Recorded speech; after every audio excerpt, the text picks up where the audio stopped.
Bonjour à toutes et tous, bienvenue sur ce nouvel épisode Meet the Expert, l'émission qui te permet de comprendre la réalité et les enjeux d'un métier afin d'envisager ton avenir professionnel. Aujourd'hui, j'ai le plaisir de recevoir le responsable du service projet monétique chez LCL, Fabrice Canella. Bonjour Fabrice. Bonjour Léa. Merci d'être avec nous aujourd'hui pour nous parler de ton expérience chez LCL, une banque française que l'on ne présente plus. En revanche, ton métier suscite encore des interrogations.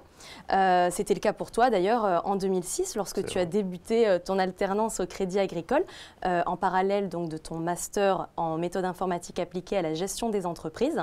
À ce moment-là, pour toi, la banque, c'était un peu de manière caricaturale, hein, bien sûr, mais un conseiller avec une carte bancaire derrière un guichet. Et finalement, tu t'es rendu compte que c'était une multitude de métiers avec notamment une dimension IT très importante. Oui, alors tout à fait. Alors c'est effectivement un peu caricatural, mais grosso modo, je ne connaissais pas la banque. Je la connaissais simplement en tant que client.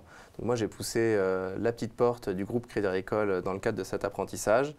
Et je suis arrivé au sein d'une fonction centrale de Crédit Agricole SA, qui sont les études économiques, dont le métier finalement est d'éclairer un petit peu l'ensemble des collaborateurs du groupe Crédit Agricole et les clients de Crédit Agricole sur les enjeux, le contexte, économiques, les tensions qui peuvent se produire, les risques qu'il faut mesurer. Et j'étais en accompagnement finalement, en charge de l'accompagnement de ces métiers. Et je me suis rapidement rendu compte que le produit même de leur travail, l'essence de leur travail, c'était l'information. L'information, c'était critique et en fait, j'étais au milieu d'une chaîne de production d'informations, c'est-à-dire que il y avait trois grandes étapes finalement face à moi. J'observais collecter de l'information, on analysait de l'information et on diffusait de l'information. Et moi, mon activité à l'époque en tant qu'apprenti, c'était d'intervenir sur chacune de ces étapes-là. Alors tout ça, ça ne m'a pas forcément éclairé sur ce qu'était vraiment la banque finalement, parce que j'étais très en amont, très en retrait du guichet du conseiller. Mais ça m'a nourri, ça a été une expérience très enrichissante et ça m'a fait un petit peu réfléchir. Et finalement, si on se rend bien compte que le métier de la banque, le métier du banquier, c'est de gérer de l'information. Un compte bancaire, c'est de l'information. Un paiement, c'est de l'information. L'ensemble, finalement, des opérations que peuvent faire nos clients sont des informations. Nous, au niveau de l'IT, notre priorité, notre job, c'est de gérer cette information, de la préserver et de la mener à bon port.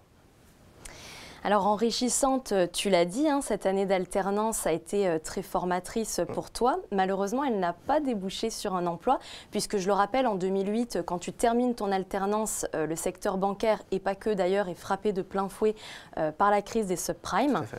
Donc du coup, le Crédit Agricole ne peut pas te recruter. Tu pars faire tes armes ailleurs. Et ce n'est que 6 ans plus tard que tu intègres LCL.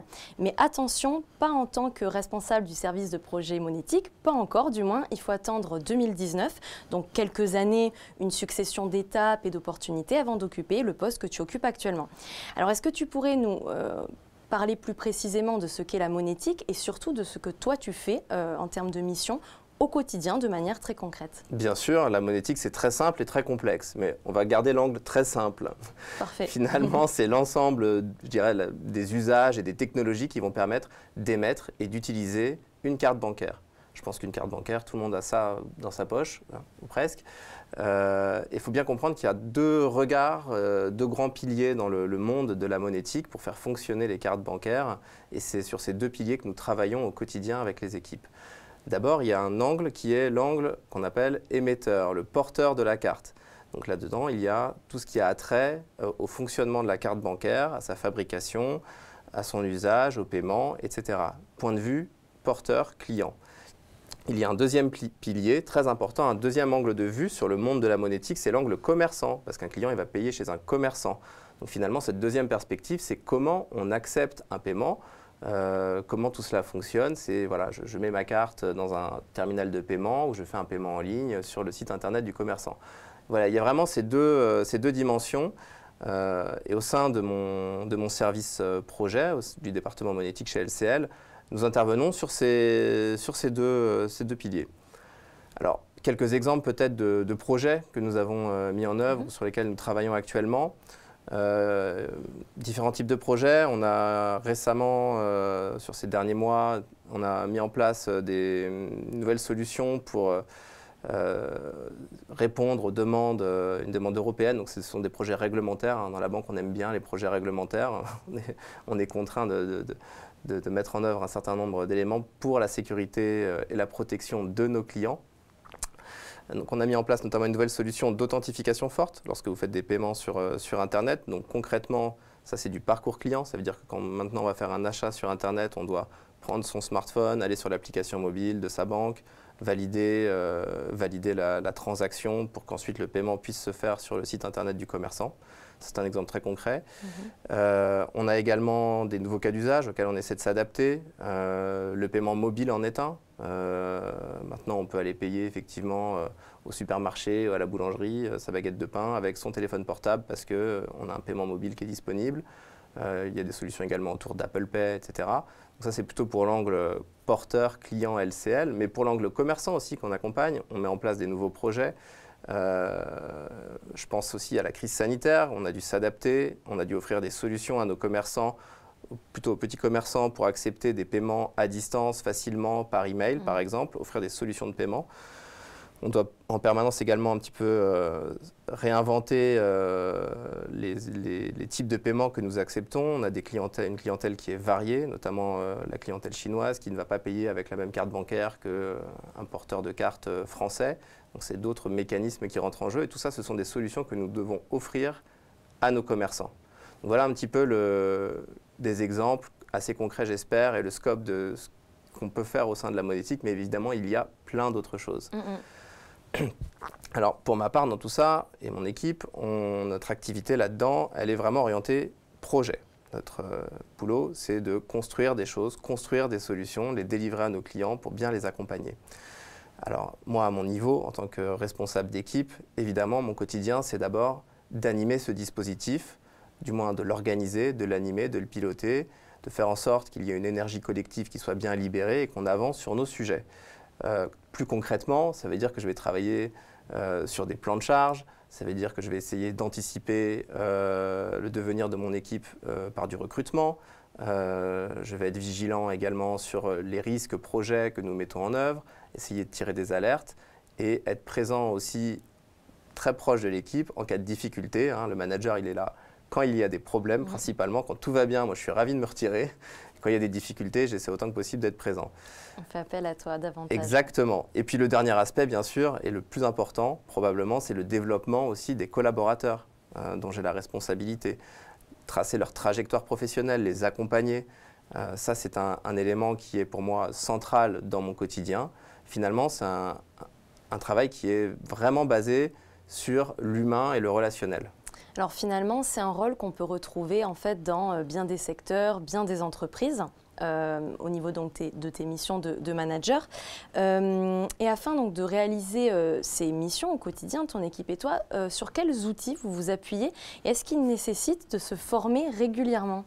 Alors la formation, oui, je vais y revenir. Pour les outils, là, je ne vais pas vendre du rêve. Moi, je travaille sur globalement des outils classiques bureautiques, hein, du Word, du Excel, du PowerPoint.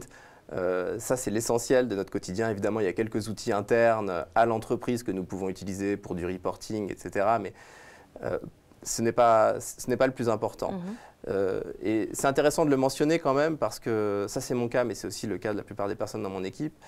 Maîtriser ces outils bureautiques, on ne va jamais vous former pour ça. C'est considéré comme acquis. On doit prendre ça un petit peu naturellement dans la découverte du monde informatique et je pense que ce n'est pas un sujet pour les jeunes d'aujourd'hui, mais n'oublions pas que malgré tout, c'est essentiel. Et la bonne maîtrise d'outils aussi simples qu'Excel peut vraiment vous aider à aller plus vite et débloquer des situations. Donc ça, si vous ne maîtrisez pas trop ces outils bureautiques, je vous invite quand même à vous y attarder. Le deuxième point, concernant la formation, ça c'est critique. On est au sein de la banque, de toute manière, on dispose de beaucoup de moyens. Hein, en termes de formation, on est formé en continu sur notre domaine, sur notre activité, sur encore une fois aussi l'aspect réglementaire que nous devons respecter, parce qu'on a un certain devoir et des engagements par rapport à nos clients. Donc pour ça, LCL met à disposition différentes plateformes de formation en e-learning. On a aussi accès à des formations de toute manière en classe virtuelle, en présentiel. Et oui, moi et les équipes, on est continuellement en formation, de toute manière, c'est très important. Et un dernier petit point, ça c'est le petit plus, Au-delà de la formation vraiment orientée sur l'activité au sein de l'entreprise, personnellement, j'effectue une veille un petit peu au quotidien sur l'actualité bancaire, sur les nouvelles technologies. C'est un domaine qui m'intéresse et sur lequel il est intéressant d'avoir toujours les oreilles un petit peu ouvertes pour essayer aussi d'anticiper éventuellement des changements et alerter au sein de son entreprise sur des innovations. Donc par rapport à ça, moi j'utilise le podcast comme format. Le podcast c'est super parce qu'on peut l'écouter même quand on est occupé, quand on est dans les transports en commun, quand on est chez soi, je sais pas, à faire le ménage. Voilà, c'est sur du temps libre, hein, là c'est vraiment hors professionnel, mais c'est très enrichissant. Tu peux en citer un par exemple ? Ouais, oui, bien sûr. Moi je recommande alors, sur les nouvelles technologies de très inspirant. Il y a le Rendez-vous Tech qui est animé par Patrick Béja qui gère également d'autres podcasts, donc comme ça vous pourrez aller découvrir un petit peu son univers. Mais le Rendez-vous Tech, c'est une très bonne synthèse de toute l'actualité technologique. Ça vous évite un petit peu justement d'aller parcourir le net et de passer beaucoup de temps à lire de nombreux articles. C'est synthétisé, vous avez une bonne vision, c'est super. C'est bon à savoir. Ouais. Et outre donc cette exigence quasi permanente d'adaptation au regard de l'évolution rapide des nouvelles technologies, qu'est-ce qui est le plus difficile pour toi dans ton métier ? Vaste question, mais le plus difficile, c'est peut-être le plus satisfaisant. Pardonne-moi si la réponse est facile du coup, mais je dirais que c'est satisfaire nos clients. Ça, c'est notre priorité, c'est notre engagement. Satisfaire nos clients, mais avec le plus difficile là-dedans, c'est d'être réactif, d'être là au bon moment. On parle souvent, alors le mot il est un peu galvaudé, mais on parle de time to market. C'est vraiment être là au bon moment par rapport aux besoins de nos clients.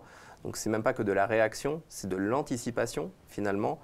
Et ça, dans notre quotidien, c'est forcément une difficulté et un challenge. Ça veut dire qu'on doit bien anticiper et on doit être rapide dans la mise en œuvre. Et bien évidemment, ça ne se passe pas toujours très facilement. On a beaucoup de priorités qui s'empilent. Donc l'enjeu, c'est d'être capable, sur cette grande pile, cette grande tour de choses à faire, bien les prioriser, bien avancer et surtout garder à l'esprit que si on fait ça, c'est pour donner la bonne réponse au client au bon moment.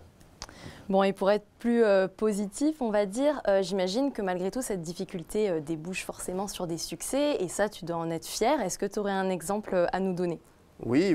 Enfin, les succès, c'est les succès d'équipe. Voilà, en tant que responsable d'équipe, pour moi, les plus beaux succès, c'est les succès collectifs. Et j'ai un exemple récent. On a réussi enfin à mettre en œuvre un projet qui a nécessité plusieurs années de travail, presque 4 années de travail.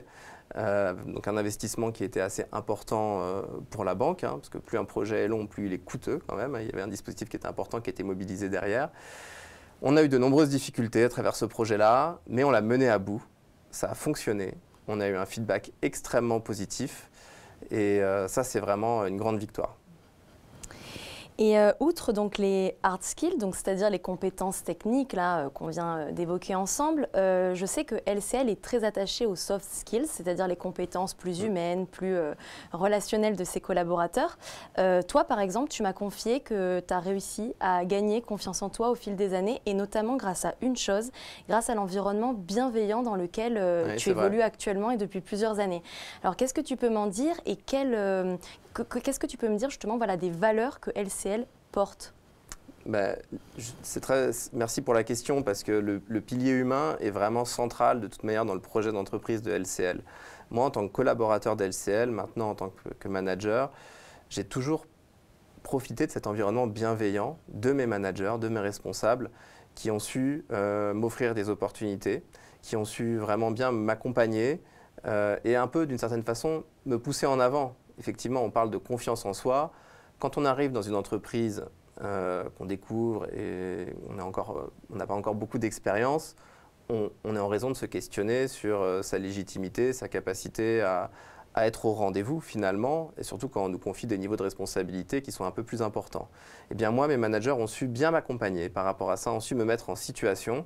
Tout ce qu'il faut là-dedans, après, c'est avoir le courage de dire « oui, d'accord, je vais le faire ». En fait, c'est cette étape-là peut-être qui est parfois un peu difficile.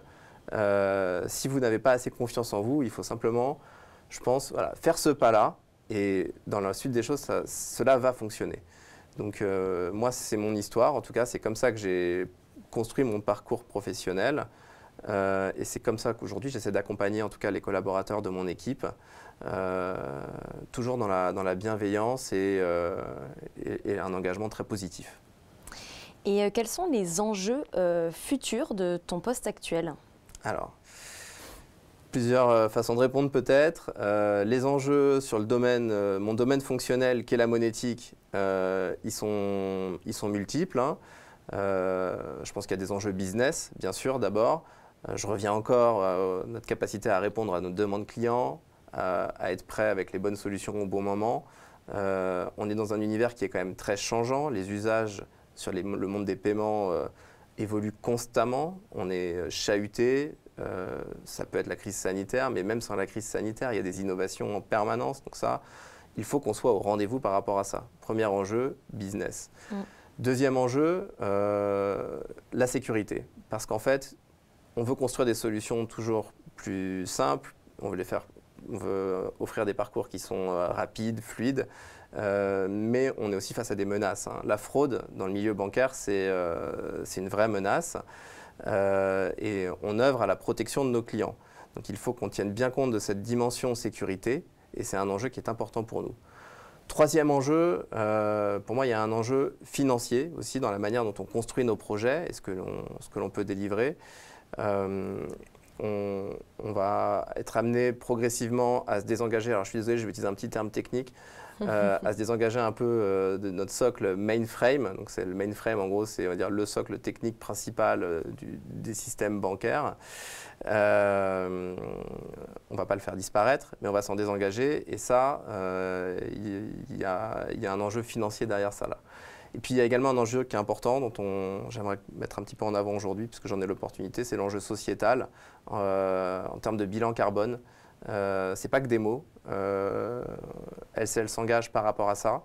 Et je pense qu'on a un rôle à jouer, nous, au niveau de l'informatique, au niveau des solutions que nous délivrons, de la manière dont on va optimiser nos traitements, des architectures que nous allons construire. Surtout qu'on est dans un monde où on parle que de data, etc. La data, elle grandit de manière exponentielle. Hein. On peut regarder le volume de data d'il y a 10 ans, le volume de data d'aujourd'hui, c'est incomparable. C'est des éléments qu'on doit prendre en compte dans la manière dont on construit des solutions. Donc ça, c'est également un nouvel angle. Donc voilà un peu pour, selon moi, les enjeux de la monétique et peut-être même de l'informatique en général pour la banque. En tout cas, c'est ma lecture des choses.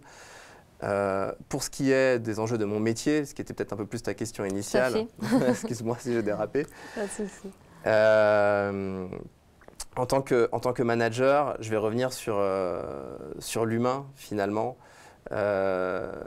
On le voit, les attentes des collaborateurs, des salariés, nos attentes, hein, je m'inclus dedans, elles ont évolué. Je pense que le management, il a évolué également sur ces dernières années et il va continuer d'évoluer. On est de moins en moins dans un domaine, sur une lecture managériale verticale avec des managers qui sont plutôt directifs et qui doivent tout valider, tout contrôler. Enfin, ça, c'est la préhistoire. Finalement, l'enjeu, c'est de transformer le modèle managérial maintenant vers un modèle managérial de proximité, où on est en accompagnement vraiment des collaborateurs. On les met en situation de responsabilité, toujours en bienveillance, bien sûr. Et un autre élément que j'aime bien cultiver au sein de l'équipe, c'est le droit à l'erreur. Le droit à l'erreur, faut vraiment l'assumer et le faire jouer.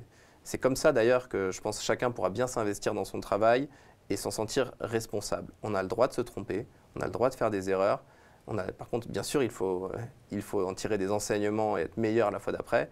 Mais ça, c'est important. Et tout ça, ce sont des aspects, je pense, dans les enjeux du management qui ont évolué et qui continuent de se transformer encore aujourd'hui. Et ce constat est d'autant plus vrai avec les jeunes générations, avec les jeunes collaborateurs qui arrivent aujourd'hui chez LCL, j'imagine. Ah mais complètement, c'est vrai qu'il y a un aspect générationnel. Alors je ne l'arrêterai quand même pas à ça, hein. On ne va pas résumer non plus l'histoire, hein. Il n'y a que les jeunes qui veulent un management bienveillant, etc.